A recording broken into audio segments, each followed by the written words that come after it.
ঠিক আছে। আলহামদুলিল্লাহি রাব্বিল আলামিন ওয়াসসালাতু ওয়াসসালামু আলা সাইয়্যিদিল আমবিয়াই ওয়াল মুরসালিন ওয়া আলা আলিহি ওয়া আসহাবিহি আজমাইন, আম্মা বা'দ।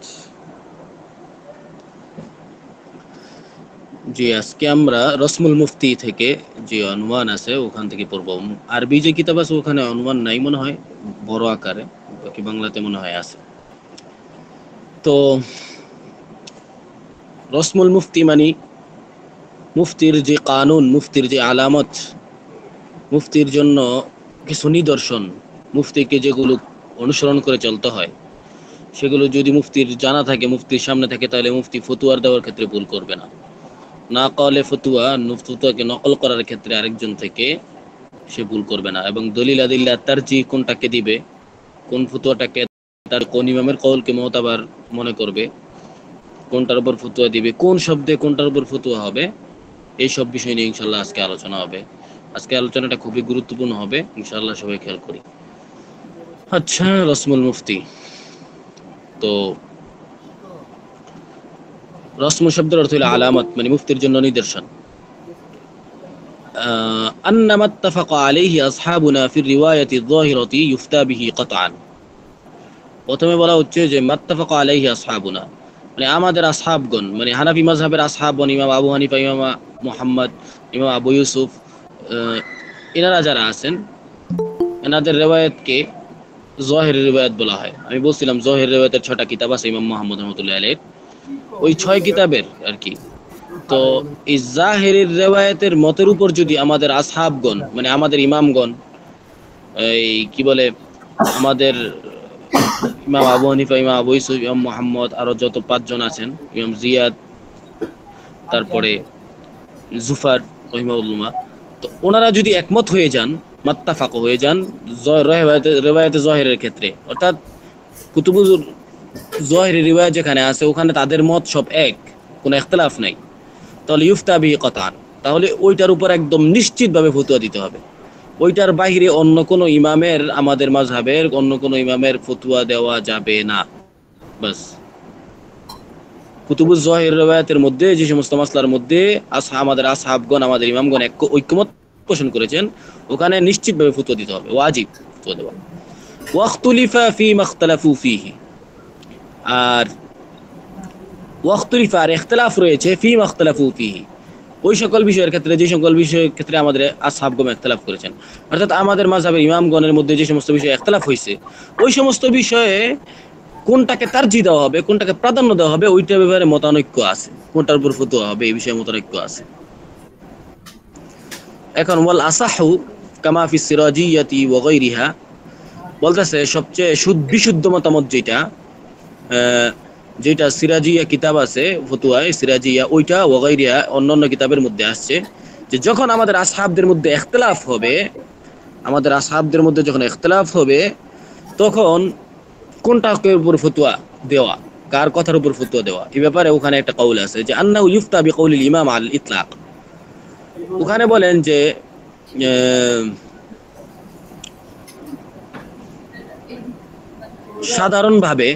সাধারণত যখন ইখতিলাফ হবে, তখন ইমাম আবু হানিফা রাহমাতুল্লাহি আলাইহির কথার উপর ফতোয়া দেওয়া হবে। সুম্মা বিকাউলিস সানি, তারপরে দ্বিতীয় জনের কথার উপর, অর্থাৎ ইমাম আবু ইউসুফ রাহমাতুল্লাহি আলাইহির উপর। সুম্মা বিকাউলিস সালিস, তারপরে ইমাম মুহাম্মদ রাহমাতুল্লাহি আলাইহির মত অনুসারে। সুম্মা বিকাউলি জুফার, তারপরে ইমাম জুফার রাহমাতুল্লাহ, তারপরে ওয়াল হাসান ইবনে জিয়াদ, তারপরে হাসান ইবনে জিয়াদ রাহমাতুল্লাহ। তো উনি বলতে চাচ্ছেন যে নরমালি, মানে স্বাভাবিকভাবে বেশিরভাগ ক্ষেত্রে ইমাম আবু হানিফা রাহমাতুল্লাহির কথার উপর ফতোয়া দেওয়া হবে, তারপরে ইমাম আবু ইউসুফ রাহমাতুল্লাহি আলাইহি, তারপরে ইমাম মুহাম্মদ, তারপরে ইমাম জুফার, তারপরে ইমাম হাসান ইবনে জিয়াদ। এর দ্বারা বোঝা যায় বেশিরভাগ মাসআলার ক্ষেত্রে ইমাম আবু হানিফা রাহমাতুল্লাহির উপর ফতোয়া দেওয়া হয়েছে, তারপরে ইমাম আবু ইউসুফ, তারপরে ইমাম মুহাম্মদ, মানে এটা একটা মানে এটা নাম্বারিং করা হয়েছে। এই ক্ষেত্রে আরো সবচেয়ে স্পষ্ট মতামত যেটা আমি বলতে চাই, যেটা এখানে নাই, সেটা হলো যে ইবাদতের ক্ষেত্রে 99% মাসলাই ইমাম আবু হানিফা রাহমাতুল্লাহির উপর ফতোয়া হয়, ইবাদতের যত মাসলা আছে। আর কাজা, যে সমস্ত মাসলা আছে, ওই সমস্ত ক্ষেত্রে ইমাম আবু ইউসুফ রাহমাতুল্লাহির উপর ফতোয়া হয়। কাজা, যে সমস্ত মাসলা আছে, কাজা মানে কিতাবুল কাজার মধ্যে খেলাফতের মধ্যে, তারপরে ইয়ার মধ্যে, এই সমস্ত মাসলার ক্ষেত্রে, বইয়ের মাসলার ক্ষেত্রেও ইয়া হয় আবু হুসাইন রহমতুল্লাহ উপর কথার উপর ফতোয়া। আর মুআমালাতের ক্ষেত্রে ইমাম মুহাম্মদ রহমতুল্লাহ উপর ফতোয়া থাকে। তো মুহাম্মদ রহমতুল্লাহর উপর বেশি ফতোয়া হয়, বাকি ইমাম আবু ইউসুফ রহমতুল্লাহ আলাইহির মুআমালাতের ক্ষেত্রেও ফতোয়া দেওয়া হয়। ইমাম আবু হুসাইন রহমতুল্লাহ আলাইহির ফতোয়াগুলো বেশিরভাগ কাজাআন, মানে কাজাগত যত বিষয় আছে কাজীর সাথে সম্পর্কিত, ওই সমস্ত বিষয়ের ক্ষেত্রে ওনার কথার উপর ফতোয়া দেওয়া হয় যখন ইখতিলাফ হয়। তাহলে এই কথাটা আমরা খুব মনে রাখবো, ইখতিলাফ যখন হবে ইবাদতের ক্ষেত্রে নরমালি ইমাম আবু হানিফা রহমতুল্লাহর কথার উপর ফতোয়া, আর কাজার ক্ষেত্রে ইমাম আবু হুসাইন রহমতুল্লাহর উপর, মুআমালাতের ক্ষেত্রে ইমাম মুহাম্মদ রহমতুল্লাহ আলাইহির উপর, যখন ইখতিলাফ হবে তখন। ইখতিলাফ না হলে তো ঠিক আছে, সমস্যা নেই। চলো তারপরে আছে ওয়াসাহহা ফিল হাওয়িল কুদসি কুওয়াতুল মুদরাক। আর হাওয়ি কুদসি কিতাবের মধ্যে দলিল শক্তিশালী হওয়াকে, কুওয়াতুল মুদরাক মানে ফাহাম কোন জিনিসের দলিল, মুদরাক মানে মানে বুঝ, তো মানে যে মুদরিক, যেটাকে বুঝতেছে ফতুয়া, সে যদি মনে করে দলিলের শক্তিশালী কোনটা, তো শক্তিশালী দলিলের শক্তিশালী হওয়াটাকেই হাওয়ি কুদসি কিতাবের মধ্যে সহি বলেছেন। অর্থাৎ যার দলিল শক্তিশালী হবে তার কথার উপর ফতোয়া দেওয়া হবে যখন ইখতিলাফ হবে। ওয়াফি ওয়াকফিল বাহরি ওয়া গায়রিহি, আর কি বাহরুর রায়ক, অন্যান্য কিতাবের যে কিতাবুল ওয়াকফা আছে ওখানে বলা আছে মাতা কানা ফিল মাসআলাতি কাওলানি মুসাহহাহানি জাযাল কাযাউ ওয়াল ইফতাউ বিহাদিমা। তো যখন কোনো মাসলার ক্ষেত্রে দুইটা কওল সহি থাকবে তখন কাজা এবং ইফতা, ফতোয়া দেওয়া এবং ফয়সালা করা, যে কোনো দুইটা থেকে একটা, এটা জায়েজ আছে। কিন্তু এই সমস্ত কওল দুর্বল, যায়িফ। আমি যে কওলটা এখান থেকে বলি না, আমি যে কথাটা আমার মুখ থেকে বলছি, এই কথাটাই সবচেয়ে রাজেহ বর্তমানে এবং সবচেয়ে প্রাধান্যযোগ্য। তো এই জন্য এই জিনিসটা মনে রাখবেন, কারণ এটা খুবই ইম্পর্টেন্ট। তারপরে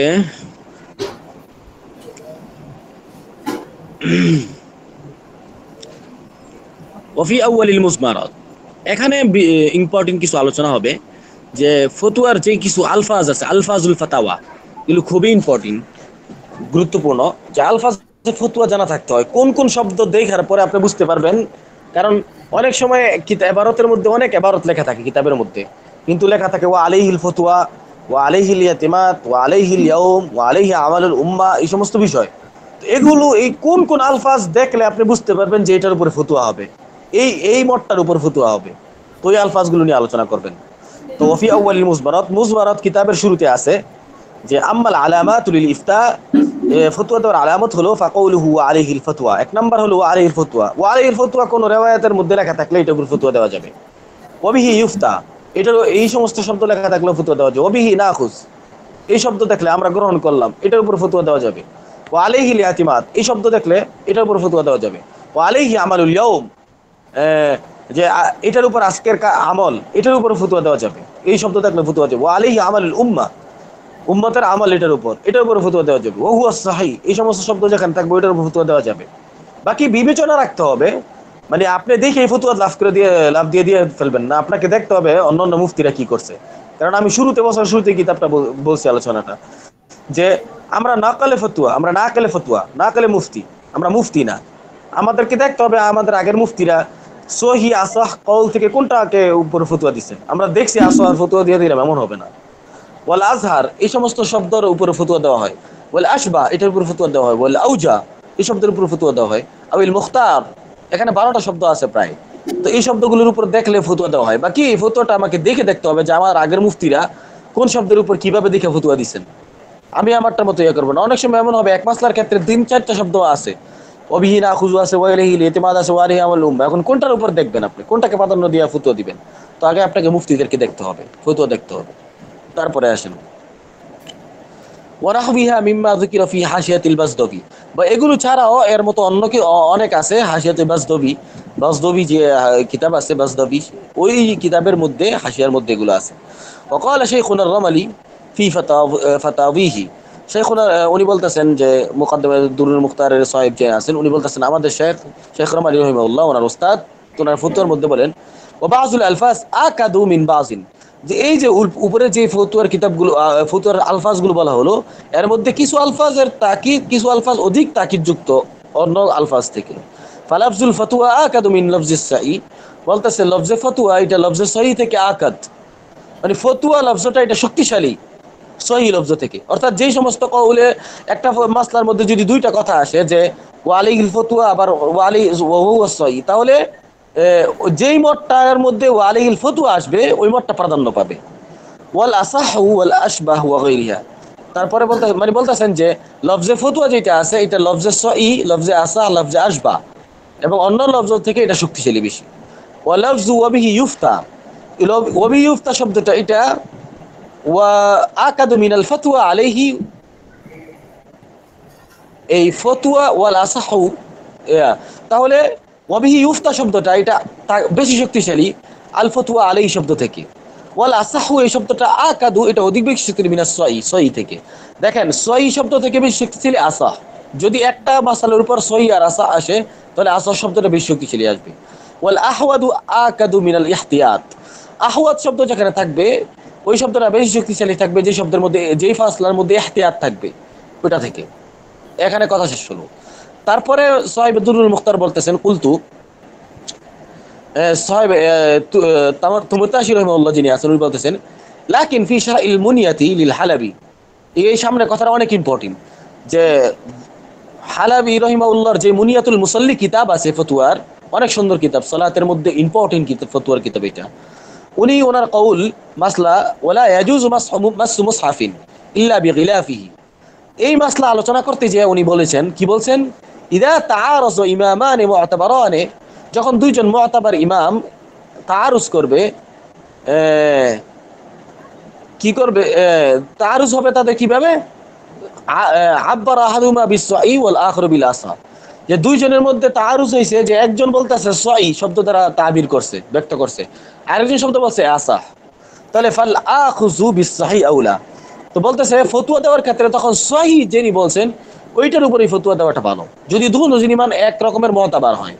কেন, ইয়ান্নাহুমা ইত্তাফাকা আলা আন্নাহু সহিহুন, কেননা দোনো ইমামই মনে করেন যে এই riwayatটা সহি, কিন্তু যে আসাহ বলছেন তিনি একটু বেশি বলতেছেন, এজন্য দুইজন যেটার উপর মানে ইত্তেফাক করবেন ওইটার উপরে ফতোয়া দেওয়া হবে। এজন্য আসাহ শব্দ, সহি শব্দ যেটার কি বলে, সহি শব্দ যেই রিওয়ায়াতের মধ্যে থাকবে ওই রিওয়ায়াতের উপরে ফতোয়া দেওয়া হবে। তাহলে এই কথাটা আমাদের বুঝতে হবে যে একটা মাসলার ক্ষেত্রে যদি আসো আর সহি আইসা পড়ে দুনো ইমাম আর ওইটার মধ্যে দুইজন মুতাবার ইমাম ইখতিলাফ করেন, তো সহি যেটা ওইটার উপরে ফতোয়া দেওয়া হয়। তারপরে আসেন সুম্মা রাআইতু ফি রিসালাতি আদাবিল মুফতি, তারপরে মুসান্নিফ বলতেছেন যে আমি দেখেছি রিসালাতু আদাবিল মুফতি যে আছে এই কিতাবের মধ্যে কি আছে, ইদা যুইলাত রিওয়ায়াতুন ফি কিতাবিন,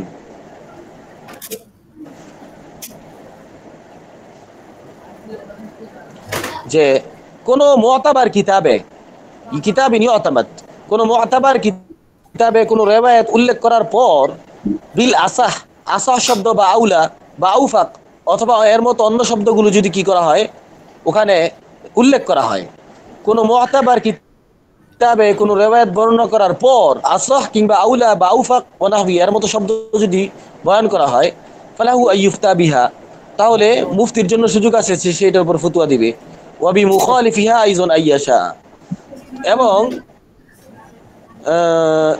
এটার মুখালেফ বিপরীত কোন মতের উপরও ফতোয়া দিতে পারবে।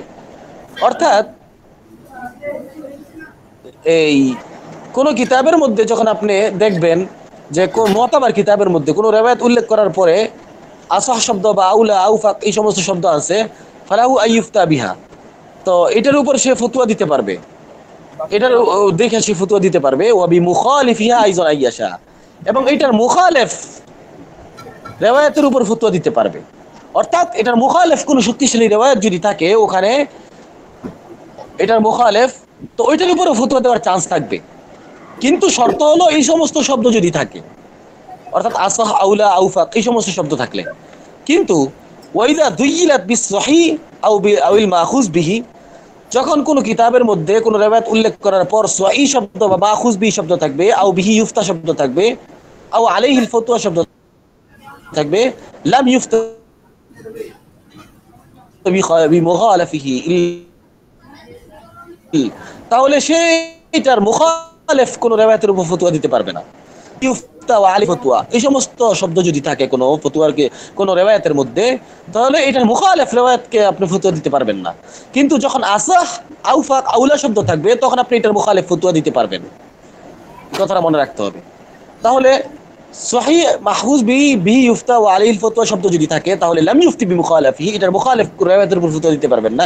ইল্লা ইযা কানা ফিল হিদায়াতি মাসালান, তবে যদি হেদায়ার মতো কিতাব এখানে যদি মাসালান উল্লেখ থাকে হুয়া সহিহ, মানে হুয়া সহিহ যদি উল্লেখ থাকে, তো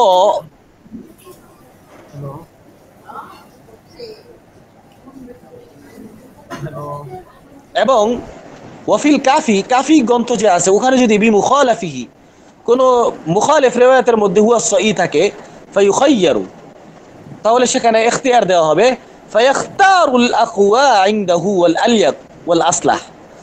তো এখন ভালো করে খেয়াল করেন, হেদায়া কিতাবের মধ্যে যদি সহিহ শব্দ থাকে, আর ওয়াফিল কাফি, আর কাফি কিতাবের মধ্যে ওই বিমুখালিফিহি, আর কাফি একটা কিতাব আছে, ওই কাফি কিতাবের মধ্যে ওই হেদায়া কিতাবের মধ্যে যেটাকে সহিহ বলছে ওইটার মুখালেফ আছে, ওই মুখালেফটাকে সহিহ বলছেন, তাহলে ফায়ুখায়্যার, মুফতির চয়েস থাকবে যে সে যেটা শক্তিশালী মনে করবে, যেটাকে আলিয়াক উপযুক্ত মনে করবে, যেটাকে আসলা বেশি সংশোধনযোগ্য মনে করবে, সেটার উপর ফতোয়া দিতে পারবে।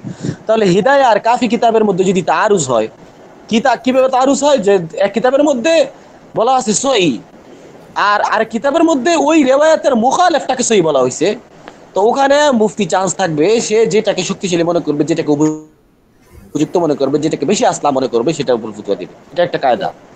ওয়া হাসিলু মা যাকারাহু শেখ কাসিম ফি তাসহিহি, এখন বলতেছেন শেখ কাসিম রাহিমাহুল্লাহ, তিনি তাসহিহ, ওনার যে কিতাব আছে কাসিম ইবনে, বলতেছেন যে উনি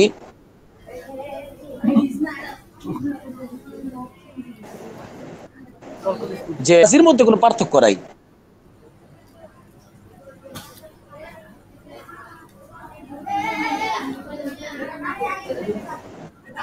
ইল্লা আন্নাল মুফতি মুখবিরুন আনিল হুকমের মধ্যে তেমন পার্থক্য নাই, কিন্তু পার্থক্য হলো এতটুকু যে মুফতি যে আছে সে মুখবির আনিল হুকুম, তার কথা হলো যে সে একটা ফতোয়া, সে একটা হুকুমের ব্যাপারে মানে খবর দিবে। অর্থাৎ আপনার কাছে কেউ যদি তালাকের মাসলা জিজ্ঞাসা করছে,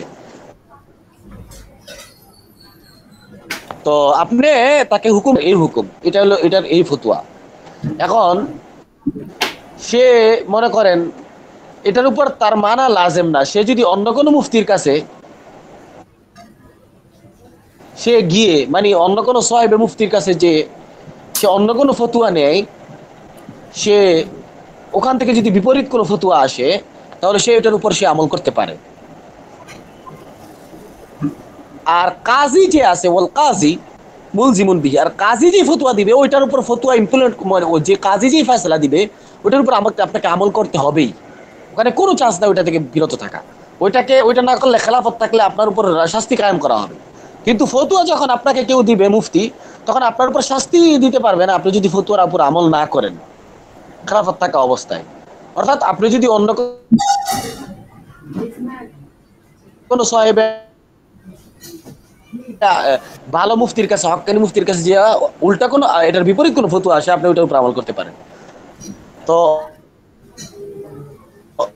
মনে রাখতে হবে, কাজী যে আছে সে তার ফয়সালাকে একদম লাজিম করে দেয়, কিন্তু মুফতির হাতে কি থাকে না, ওই চান্স থাকে না, যেতে পারে না এই ইস্যু থাকে, কারণ সে খেলাফতের খলিফা থেকে, মানে খেলাফতের যেই মানে পানিশমেন্ট, যে কাজা আর যেই ইয়া আছে, ওই অধিকার তার কাছে থাকে না, তার কাছে শুধু হুকুমের খবর দেওয়ার মতো মানে ক্ষমতা থাকে।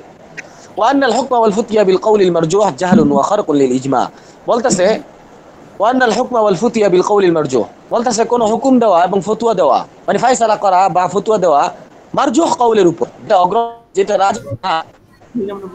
মারজুহ, এটার উপর ফতোয়া দেওয়া বা এটার উপর ফয়সালা করা, এটা জাহালাত এবং ইজমার পরিপন্থী, মানে ইজমা, খারকুল ইজমা মানে ইজমাকে ভঙ্গ করে দেওয়া। তো যে ব্যক্তি ইজমাকে ভঙ্গ করবে সে একদম ইসলামের একটা বড় বিধানকে ভঙ্গ করে দিবে।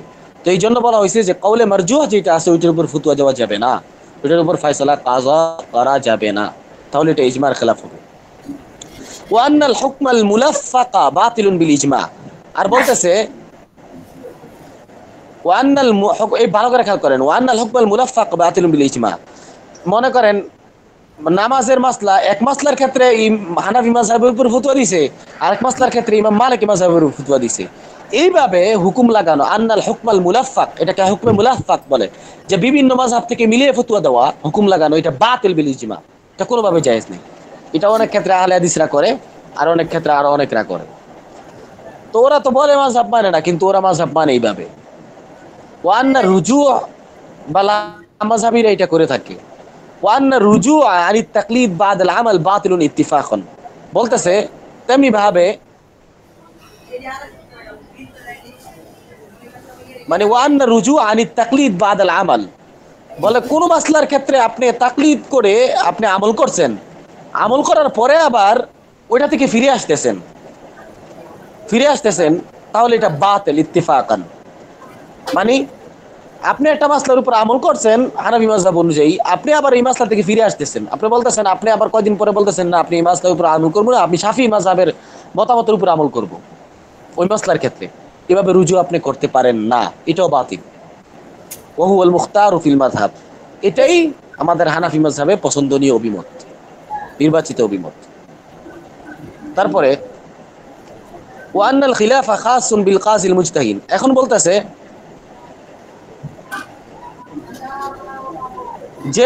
যে কাজী মুজতাহিদ আর কি, ইজতিহাদের, এখন বর্তমানে তো কাজীর ক্ষেত্রে মানে ইজতিহাদের যোগ্যতা নাই, যে কাজীর ইজতিহাদের যোগ্যতা আসে, সে যদি কি করে, ওয়ান্নাল খিলাফা খাসুন বিল কাযিল মুজতাহিদ, সে যদি মাযহাবের বিপরীতে যদি কি দেয়, ফতোয়া দেয়, তো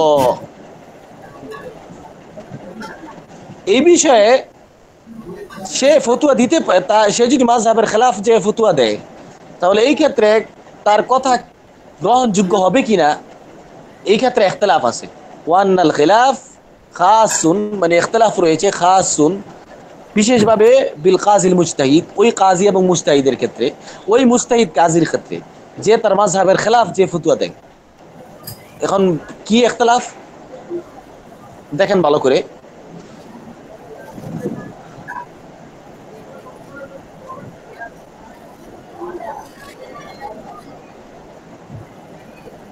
এখন এই যে মুজতাহিদ কাজী যদি, সে যদি তার মাযহাবের খেলাফ বিপরীতে যায় ফতোয়া দেয়, তাহলে তার গ্রহণযোগ্য হবে কিনা এই ব্যাপারে ইখতিলাফ আছে।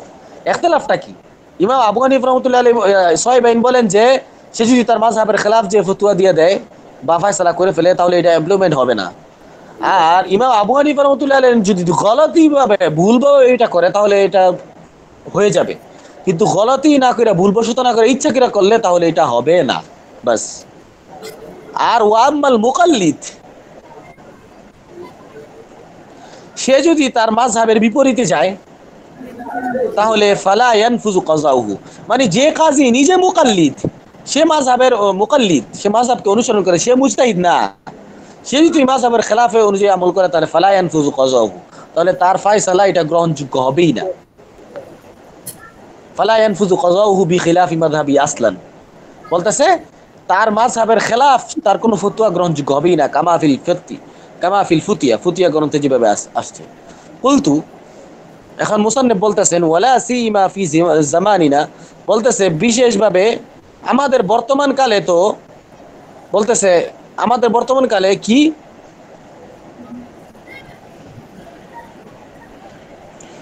আমাদের মাযহাব বর্তমান সময়ে তো মানে আমাদের যে মাযহাব আছে, এই মাযহাবের বিপরীতে ফতোয়া দেওয়াই যাবে না, কারণ আমাদের বর্তমান জমানায় আমাদের ইজতিহাদের যোগ্যতা কারো নাই। এই জন্য আমাদের বর্তমান জমানায় তো খাসভাবে এটা মুশকিল যে সে তার মাযহাবের খেলাফ যে ফতোয়া দিবে। ফাইন্না সুলতানা ইয়ানুসু ফি মানশুরিহি আলা নাহিহি আনিল কাযাই বিল আকওয়ালিজ যায়িফা। ফাইন্না সুলতান, উনি মানে ওনার জামানার কথা বলতেছেন, ওই সময় তো ফতোয়া খেলাফত ছিল, বলতেছেন যে সুলতানগণ কি করছেন, ইয়ানুসু ফি মানশুরিহি, যে তারা তিনাদের বিজ্ঞপ্তিতে বা তিনাদের নিয়মে এটা স্পষ্ট বলে দিয়েছেন যে মাযহাবের দুর্বল কওল যে আছে এটার উপর ফতোয়া যাবে না। ফাকাইফা বিখিলাফি মাযহাবি, তো ওইটাকেই ওরা নিষিদ্ধ করছেন, তাহলে কিভাবে যদি মাযহাবের খেলাফ যদি ফতোয়া দেয়, এটা কিভাবে সম্ভব?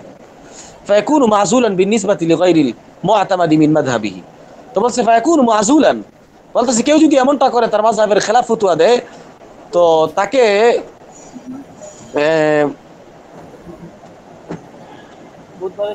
তাহলে সে কি হয়ে যাবে, বরখাস্ত হয়ে যাবে। ফায়াকুনু মাযুলান, সে মাযুল হয়ে যাবে বিনিসবাতি লিগাইরিল মুআতামাদি মিন মাযহাবি, সে যদি তার মাযহাবের গায়রে মুতামাদ কওলের উপর ফতোয়া দেয় এই কারণে সে মাযুল হয়ে যাবে অটোমেটিকলি।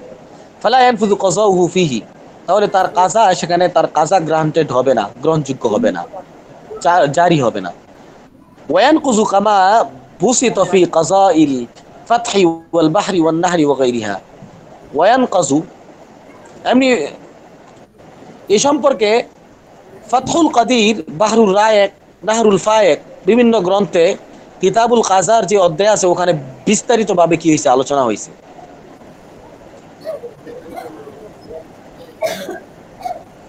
তাহলে ফায়াকুনু মাযুলান বিনিসবাতি লিগাইরিল মুতামাদি মিন মাযহাবিহি, যে কেউ যদি তার গায়র মাযহাবের মুতামাদ কওলের উপর ফতোয়া দেয় তাহলে সে মাযুল হয়ে যাবে। ফালা ইয়ানফুযু কাযাউ ফিহি ওয়া ইয়ানকুযু, তাহলে তার কাজা ও ফয়সালা ইমপ্লিমেন্ট হবে না, জারি হবে না। ওয়া ইয়ানকুযু, এবং তার ফয়সালা ভেঙে যাবে। এই বিষয়ে ফাতুল কাদির, বাহরুল নায়েক, বাহরুল রায়েক, নাহরুল ফায়েক এগুলোতে আলোচনা হয়েছে। ওয়া ক্বালা ফিল বুরহান, তারপরে বুরহান এই এই কিতাবের মধ্যে আছে ওয়া হাযা সরিহুল হাক্কি আল্লাযী ইউআদ্দু আলাইহি বিন নওয়াজিস, যে ওই কিতাবের মধ্যে আছে কি আছে,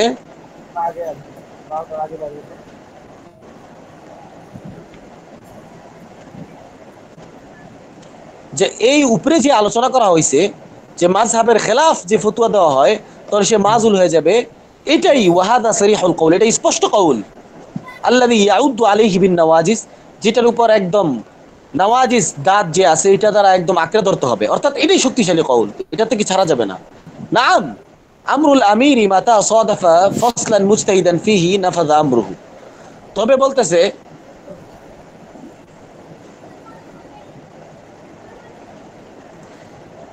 নাম আমরুল আমির, যদি শাসক এমন একটা আদেশ করছে মাতা সাদাফা ফাসলান মুজতাহাদান ফিহি, যেখানে মানে ইজতিহাদের সুযোগ আছে, মাতা সাদাফা যেখানে সুযোগ হয়ে যায় যে ইজতিহাদের, তো নাফাযা আমরুহু, ওখানে যদি মুফতি ওখানে ওখানে ওই সুলতানের যে আমর আছে, আদেশ আছে, ওইটা কার্যকর হয়ে যাবে। অর্থাৎ অনেক ক্ষেত্রে সুলতান যে আছে সে এমন একটা মাসলা, এমন একটা হুকুম করছে যেই ক্ষেত্রে ইজতিহাদের সুযোগ আছে, অর্থাৎ যেখানে ইখতিলাফ হয়েছে উলামায়ে কেরামের মাঝে, তো ওই ক্ষেত্রে তার হুকুমকে মানে এই বলে করা যাবে না যে এটা মাযহাবের খেলাফ, কি বলে এটা, এটা তো ইখতিলাফ আছে এটার মধ্যে, বা এটা সহিহ কওল না, এটা মুফতাবি কওল না। তো ওই ক্ষেত্রে ওই সুলতানের কওল মেনে নেওয়া হবে, তার আমর এটা মেনে নেওয়া হবে। কামা ফি সিয়ারি তাতারখানিয়া ওয়া শারহি সিয়ারিল কাবীর, যেমনি ভাবে তাতারখানিয়া এবং শারহি সিয়ারিল কাবীরের মধ্যে আছে। অর্থাৎ এই ক্ষেত্রেও আপনাকে দেখতে হবে যে আপনি মুখস্থ করলে হবে না যে সুলতান আদেশ দিছে বাস এখানে ইজতিহাদের সুযোগ আছে আমি মেনে ফেললাম। এই ক্ষেত্রে আপনাকে আপনার আকাবির মুফতিদের কওল দেখতে হবে যে তারা এই সমস্ত ক্ষেত্রে মানে কিভাবে তারা ফতোয়া দিয়ে গেছেন, এই সমস্ত বিষয় দেখে তারপর আপনাকে ফতোয়া দিতে হবে। তারপরে আসে এখন মুজতাহিদ কয় প্রকার, এই বিষয়ে আলোচনা হবে। ওয়াকাদ যাকারু আন্নাল মুজতাহিদুল মুতলাক কাদ ফুকিদা, বলতেছে মুজতাহিদে মুতলাক এটা হারায় গেছে। অর্থাৎ মুজতাহিদে মুতলাক কারা ছিলেন, যারা সাহাবে মাযহাব ছিলেন। ইমাম আবু হানিফা রাহমাতুল্লাহ আলাইহি ছিলেন মুজতাহিদে মাযহাব, ইমাম শাফি রাহমাতুল্লাহ আলাইহি ছিলেন মুজতাহিদে মুতলাক, ইমাম আহমদ বিন হাম্বল, ইমাম মালিক ওনারা ছিলেন মুজতাহিদে মুতলাক, অর্থাৎ ওনাদেরকে মুজতাহিদে মুতলাক বলা হয়। কেউ কেউ বলেন ইমাম আবু হানিফার পরে ইমাম আবু ইউসুফ মুহাম্মদ ওনারাও মুজতাহিদে মুতলাক ছিলেন। তারপরে ওয়া আম্মাল মুকাইয়াদ ফাআলা সাবঈ মারাতিব মাশহুরা, এখন বলতেছেন যে মুজতাহিদ যারা, একটা তো মুতলাক যারা ওইটা তো পাওয়া যায় না, যে মুকাইয়াদ মুজতাহিদ মুকাইয়াদ এটা ফাআলা সাবঈ মারাতিব, এটা 7 ধরনের 4 স্তরের মাশহুর আছে। ওয়া আম্মা নাহনু, আমরা যা ফাআলাইনা ইত্তিবাউ মা রাজ্জাহুহু ওয়া মা সাহহাহুহু, বলতেছেন আমাদের উপর ওয়াজিব হলো যে আমরা ইত্তিবা করা মা রাজ্জাহুহু, যে তারা এই 7 প্রকারের যেই ইমাম যারা ছিলেন, 7 প্রকারের মুজতাহিদ যারা আছেন, ওরা যেটাকে রাজিহ বলছেন এবং ওটা যেটাকে তাসহিহ যেটা সহিহ বলছেন ওটাকে ফলো করা। কামা লাউ আফতু ফি হায়াতিহিম, যেমনি ভাবে তারা যদি তাদের জীবদ্দশায় কি থাকে ফতোয়া দিয়ে থাকে।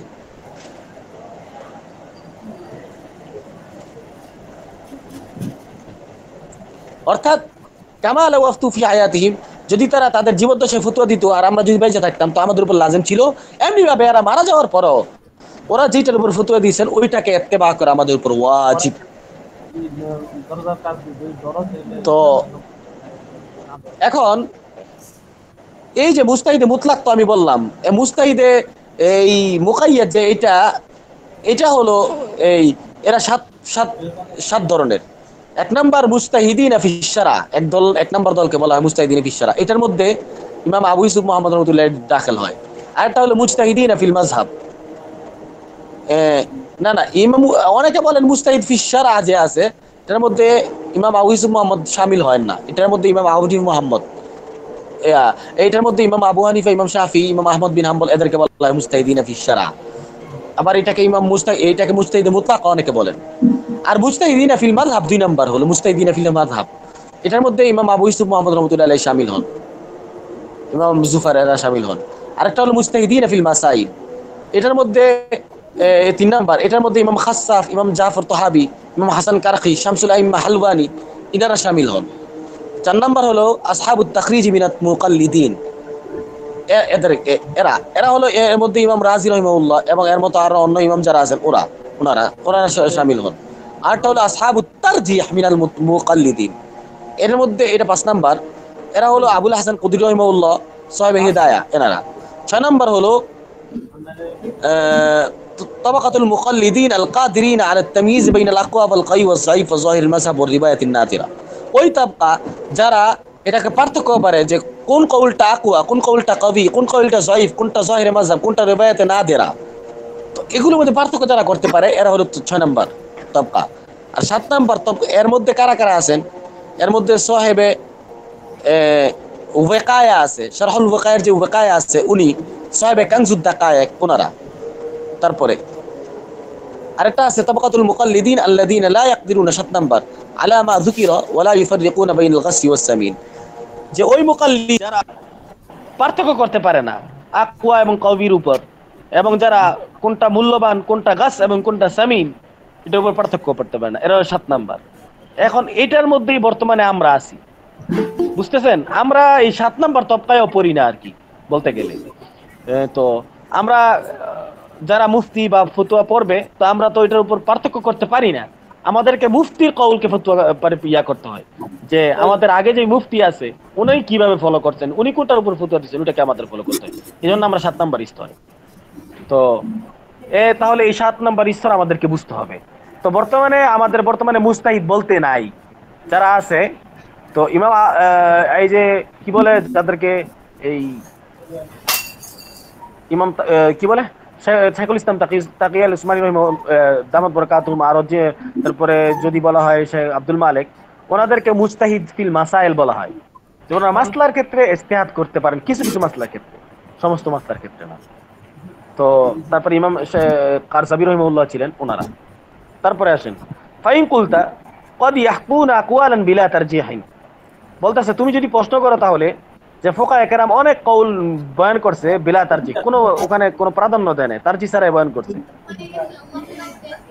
আবার ওয়াকাদ ইখতালিফুনা ফিস সহিহ, কখনো তারা সহিহ কওল কোনটা ওই ক্ষেত্রে তারা ইখতিলাফ করছে। তো এই ক্ষেত্রে আমাদের করণীয় কি, এটা ইশকাল করছে। তো কুলতু মুসান্নাফ বলতেছে আমি জবাব দিব ইউআমালু বিমিসলি মা আমিলু মিনাল ইয়ামিন ইতিবারি তাগায়ুরুল উরফি ওয়া আহওয়ালিন নাস, বলতেছে এই ক্ষেত্রে এমন ভাবে আমল করা হবে যেমনি ভাবে বিমিসলি মা আমিলু মিন পূর্ববর্তীরা আমল করেছেন, মিন ইতিবারি তাগায়ুরুল উরফের পরিবর্তনের উপর এতেবার করে, ওয়া আহওয়ালিন নাস মানুষের অবস্থার উপর পরিবর্তনের উপর এতবার করে।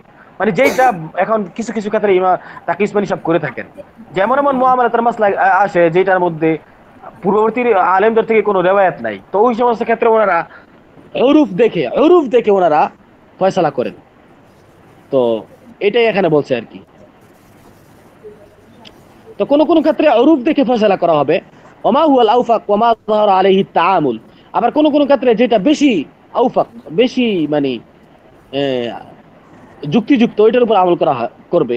ওমা যাহারা আলাইহি তাআমুল, কোন কোন ক্ষেত্রে যেটার উপর মানুষের প্রচলন চলে আসছে ওটার উপর আমল করবে।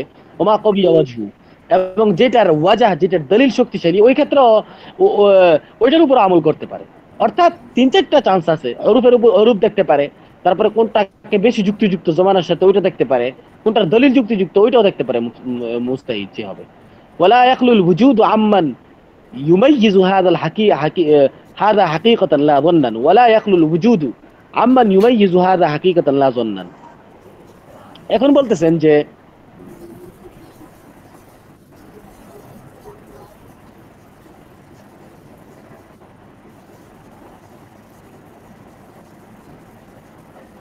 ওয়ালা ইয়াখলুল ওয়ুজুদ, যে কোন জামানায় এই মানে বুজুদ থেকে খালি হবে না, আম্মান ইউমাইয়িজু হাযা হাকীকাতান, যে যে এই ইখতিলাফ যখন হবে সে বাস্তবে এটাকে তামিজ করতে পারবে, এমন ব্যক্তি থেকে কোন জামানা খালি হবে না। সে বাস্তবিক পক্ষে কোন না সব জামানায় আল্লাহ তাআলা এমন একটা ব্যক্তি দিয়ে দিবেন যিনি এটা অরূপ এবং তাআমুলের উপর ভিত্তি করে এই ফতোয়া করতে পারবে। মানে জনের উপর করবে না, একদম হাকীকত বাস্তবের উপর করতে পারবে, আল্লাহ তাআলা এমন রাখবেন। ওয়া আলা মান লাম ইউমাইয়িজ, যে ব্যক্তি এটাকে তামিজ করতে পারবে না, আইয়ার যে আলিমাই ইউমাইয়িজ, সে রুজু করবে ওই ব্যক্তির দিকে যে তামিজ করতে পারে, লিবরাতি জিম্মাতি, সে যাতে তার জিম্মা মুক্ত করতে পারে। এই জন্য আমাদের উপর লাজেম হলো, আমরা তামিজ করতে পারি না দেখি তো আমরা মুফতিদের ফতোয়ার উপর নকল করব, করব আর কি। ফানাসআলুল্লাহ তাআলা তৌফিক ওয়াল কবুল। এখন মুসান্নিফ বলতেছে আমি আল্লাহ তাআলার কাছে তৌফিক এবং কবুল চাই, বিজাতির রাসূল, মানে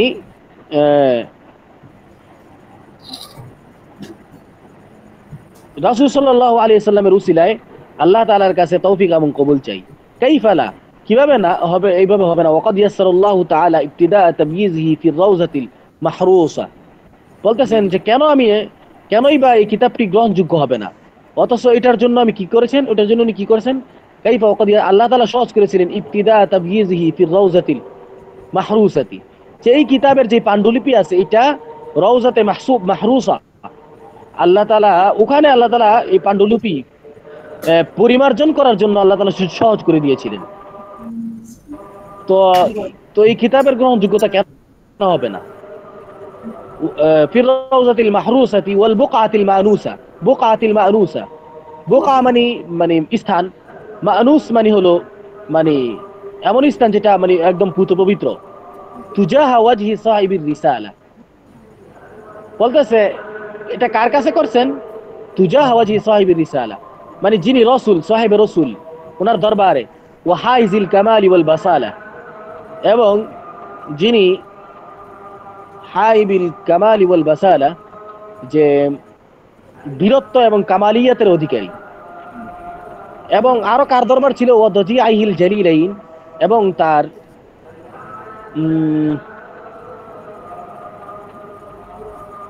দুই মহান শয্যাসঙ্গী, দজিআ মানে শয্যাসঙ্গী, আদ-দিরগামাইন আল কামিলাইনি রাদিয়াল্লাহু তাআলা আনহু।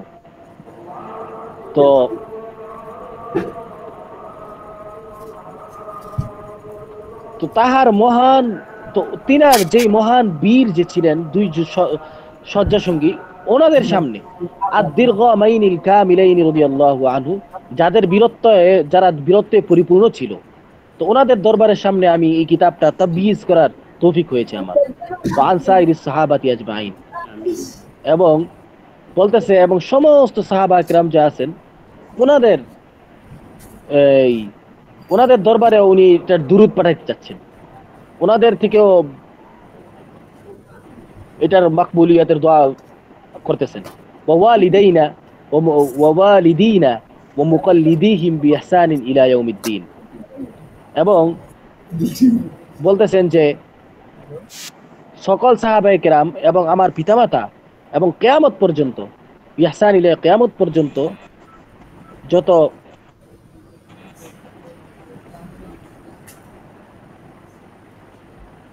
কিয়ামত পর্যন্ত যত অনুসারী আসবে সবার জন্য আল্লাহ তাআলা যাতে এটাকে অনুসরণ করে আল্লাহ তাআলা সন্তুষ্টতা দেয়, এই তাওফিক আলোচনা করতেছেন। তো সুম্মা তুজাহাল কাবাতি শরীফাতি তাহতাল মিজাব ওয়া ফিল হাতিম ওয়াল মাকাম, অতঃপর কাবা শরীফের সামনে, মিজাবে রহমতের নিচে, এবং হাতিমে কাবা এবং মাকামে ইব্রাহিমের চূড়ায় কি করেছেন? এই পণ্ডুলিপিটি আল্লাহ পরিমার্জন করার তৌফিক দিয়েছেন। আল্লাহুল মুয়াসসারু লিত-তামাম। আল্লাহ তাআলাই সব পূর্ণতাকে সহজকারী। তামাম মানে পূর্ণতাকে, মুয়াসসার মানে সহজকারী। তাহলে এখানে উনি বলতে চাইলেন যে আল্লাহ রসুলের দরবার কেন এই কিতাবটি গ্রহণযোগ্য হবে না, যে আল্লাহ তাআলা এই আল্লাহ রসুল এই কিতাবটিকে তার রওজায়ের সামনে এবং তার দুই মহান শয্যা সিংহের সামনে এটাকে পরিমার্জন করা, ওখানে এটা তাসহিহ করার সুযোগ দিয়েছেন।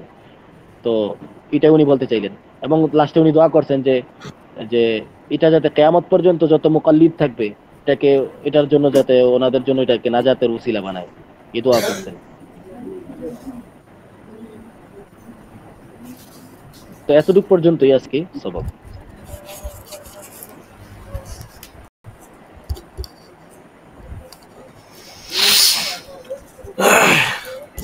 জি, শুক্রিয়া, জাযাকাল্লাহ, হায়াকাল্লাহ, বারাকাল্লাহ।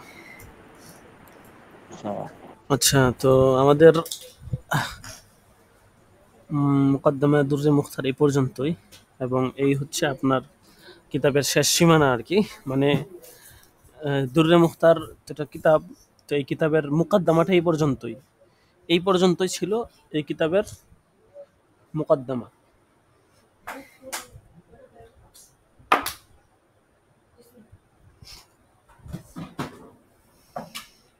এরপরে হচ্ছে আপনার কিতাব শুরু, বিসমিল্লাহির রহমানির রহিম, কিতাবুত তাহারত। এখান থেকে কিতাব শুরু, কদ্দামতুল ইবাদাত আলা গায়রিহা ইহতিমামান বিশানিহা ওয়াসসালাতু তালিয়াতুন লিল ঈমান। এখান থেকে হচ্ছে কিতাব শুরু আর কি। তো এটা আমরা পড়বো না, আমাদের নাসাব মূলত এই পর্যন্তই। আচ্ছা, তো ইনশাল্লাহ সকলেই মনোযোগ দিয়ে পড়বেন। সাজেশন তো দিয়ে দেওয়া হবে, পাশাপাশি আপনারা নিজেরা পুরোটা মোতালা করে চেষ্টা করবেন। আর এরপরে আমাদের ফতুয়া উসমানী, ওইটা আপনারা মোতালা করে নিয়েন। এখন তো খেয়ালের সময়। আজকে আপনার 300 একটা অধ্যায় ছিল, সেটা হচ্ছে আপনার সামাজিকতার হক ও আদব প্রসঙ্গ। এই অধ্যায়ের আংশিক বাকি ছিল, ওখান থেকে কিছুটা হবে। আর দ্বিতীয়ত নবী রাসূল ও ঐতিহাসিক ব্যক্তিবর্গের জীবন চরিত, কীর্তিগাথা প্রসঙ্গ। এটা আসলে মাসলা মাসাইলের সাথে অতটা না, তারপরেও ওইটাও পড়ে নেবেন।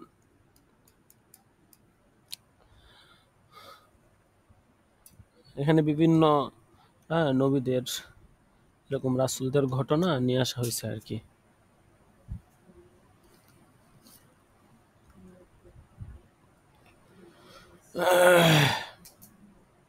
একটু বের করে দেখি।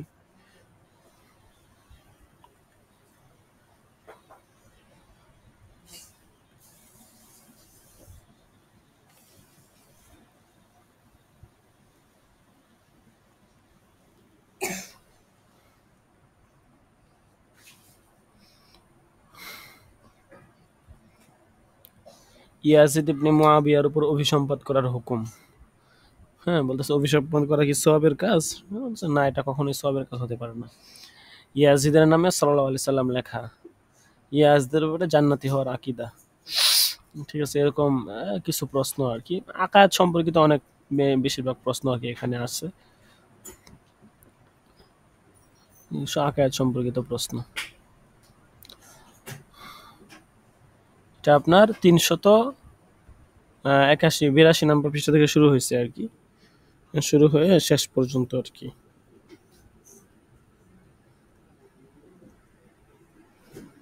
তো 398 পৃষ্ঠা পর্যন্ত। আচ্ছা, এটা আপনারা নিজেরা মোতালা করে নিন। বিশেষ করে এখন দরস এখানেই শেষ করে দিব, কারণ তামরিন অনেকে লেখেন নাই। এই দরসের সময়টাতে এখন সকলেই খাতা বের করে তামরিন লিখবেন। ঠিক আছে, যেই সিস্টেমে দেখানো হয়েছে ওই সিস্টেমে সকলেই তামরিন লিখবেন। তামরিন লেখাটা জরুরি, তামরিন না লেখলে নাম্বার পাবেন না। মার্ক বন্টন তো দিয়ে দেওয়া হয়েছে। যেমন এখানে আজকে যে প্রশ্নটা ছিল সেটা হচ্ছে যে 2টা প্রশ্ন ছিল তামরিনুল ইফতার মধ্যে। প্রথম প্রশ্নটা ছিল শহীদ কাকে বলে, শহীদ কত প্রকার ও কি কি। বাংলাদেশের প্রেক্ষাপটে শহীদ কাকে বলে এটা সংজ্ঞা দিবেন, শহীদ কাকে বলে লিখবেন। একটা কে কি বলছে শহীদের সংজ্ঞা সেটাও দিতে পারেন একাধিক মত থাকলে। শহীদ কত প্রকার, কি কি শহীদের প্রকারভেদ উল্লেখ করবেন ফিকহি আন্দাজে। শহীদে হাকিকি, শহীদে হুকমি, এরকম ভাবে আর কি। তারপরে বাংলাদেশের প্রেক্ষাপটে বৈষম্য বিরোধী ছাত্র আন্দোলনে আবু সাঈদ সহ দেশের বিভিন্ন প্রান্তে যারা নিহত হয়েছেন তাদেরকে শহীদ বলা যাবে কিনা, যারা নিহত হয়েছেন এদেরকে শহীদ বলা যাবে কিনা, যদি বলা যায় তাহলে সেটা কোন দলিলের আলোকে, বিস্তারিত আলোচনা করতে হবে। এরপর দ্বিতীয় প্রশ্ন ছিল গণতন্ত্র কাকে বলে। গণতন্ত্র কি জিনিস, গণতন্ত্র কাকে বলে, গণতন্ত্র কি, এটা কি বৈধ? তো অনেকে বলে থাকে যে আমরা ইসলামী গণতন্ত্র করি। তো এই যে ইসলামী গণতন্ত্র করি তারা যে দাবি করে এবং বলে, তাদের এই দাবি আসলে কতটুকু সত্য। এরপরে গণতন্ত্রের মাধ্যমে খিলাফত প্রতিষ্ঠার স্বপ্ন দেখা ও সে উদ্দেশ্যে মেহনত করা কতটুকু ফলপ্রসূ। এই প্রশ্নটা কিন্তু অনেকটা আপনার চিন্তাধারার উপর নির্ভর করে। এটা এই দুইটা প্রশ্ন উভয়টা আমি বানায় দিচ্ছি, মানে কোথাও থেকে কপি করে বা পেস্ট করে দেয় নাই। তামরিনাতের মধ্যে যেগুলো আছে অনেকগুলো আপনি গুগলে পাবেন সার্চ করলে, কিন্তু এই দুইটার একটাও আপনি গুগলে সার্চ করলে পাবেন না। আংশিক পেতে পারেন, আমি বইটা নিচ থেকে বানায় দিছি আর কি। কারণ আপনি নিচ থেকে বানায় লিখবেন, দলিল দিবেন কোরআন হাদিসের মাধ্যমে। তো তাদের এই দাবি কতটুকু সত্য, গণতন্ত্রের মাধ্যমে খেলাফত প্রতিষ্ঠার স্বপ্ন থাকে সে উদ্দেশ্যে মেহনত করা কতটুকু ফলপ্রসূ, গণতন্ত্রের মাধ্যমে কি দিন প্রতিষ্ঠা করা সম্ভব কিনা এটা আলোচনা করবেন। এবং এটা ইতিহাসের মাধ্যমে, কুরআন সুন্নাহর মাধ্যমে একটা দালিলিক পর্যালোচনা করবেন যে গণতন্ত্রের মাধ্যমে দিন প্রতিষ্ঠা করা সম্ভব বা সম্ভব না, আপনার মতামত কি, এটা নিয়ে আলোচনা করবেন আর কি।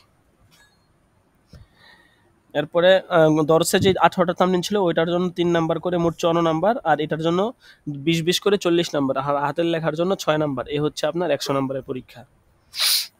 আচ্ছা, হুজুর তামরিন কিন্তু হুজুর একটু কঠিন হয়ে গেছে আর কি, কোনটা ওইটাই একটু কঠিন হয়ে গেছে, বিশেষ করে কোনটা কঠিন হয়ে শেষেরটা একটু বেশি কঠিন আর কি। কোনটা? দ্বিতীয়টা একটু বেশি কঠিন আর কি। হ্যাঁ, কঠিন না তো, কি বলেন, এটা তো একদম সহজ। গণতন্ত্র কাকে বলে? হ্যাঁ, এগুলো তো হুজুর দলিল গুলো বের করে তো সমস্যা। এটা আপনি গুগলে সার্চ দেন না, গণতন্ত্র কাকে বলে, গণতন্ত্র কি ইসলাম বৈধ কিনা, দেখবেন যে হাজার হাজার লেখা আপনি পেয়ে যাবেন। তারপর অনেকে বলে আমরা ইসলামী গণতন্ত্র করি, তো তাদের এই কথা তাদের কতটুকু সত্য এটা আপনি আলোচনা করবেন। গণতন্ত্রের মাধ্যমে দিন প্রতিষ্ঠা করা সম্ভব কিনা, এটা আপনি কি মনে করেন, গণতন্ত্রের মাধ্যমে কি দিন প্রতিষ্ঠা করা সম্ভব?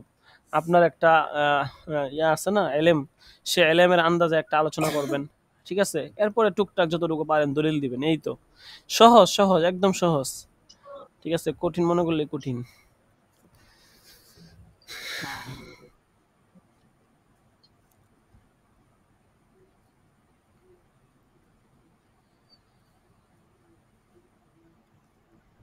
আচ্ছা, হাজিরার জন্য প্রস্তুতি নেন, আমি হাজিরা ডেকে নিই।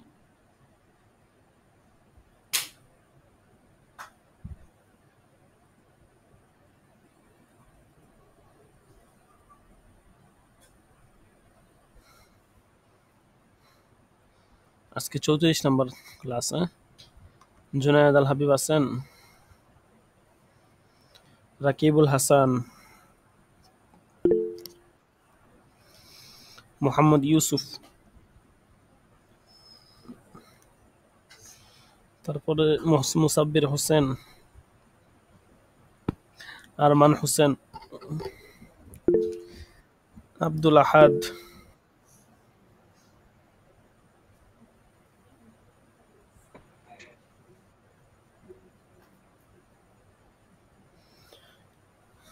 মোহাম্মদ জাবেদ হুসাইন, সাইদুল ইসলাম, 22 জাহিদুল ইসলাম,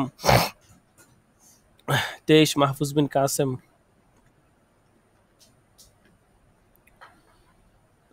26 আল মামুন, 27 মাহফুজ সওদাগর, 30 আমির হোসেন, 32 হেদায়তুল্লাহ, 33 মিজানুর রহমান, আল আমিন তুষার,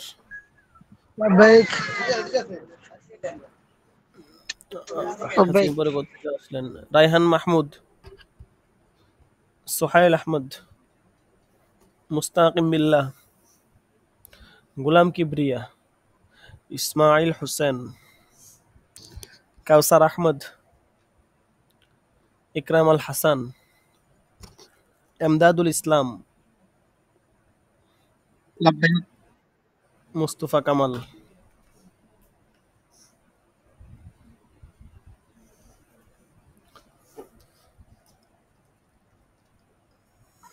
আচ্ছা, তো আজকে এ পর্যন্তই। ইনশাআল্লাহ আগামীকাল শেষ দরস হবে। সকলেই পড়ালেখার প্রতি একটু মনোনিবেশ করি। পরীক্ষা থেকে ইনশাআল্লাহ নিয়মিত পরীক্ষা শুরু হয়ে যাবে। আসসালামু আলাইকুম ওয়া রাহমাতুল্লাহ।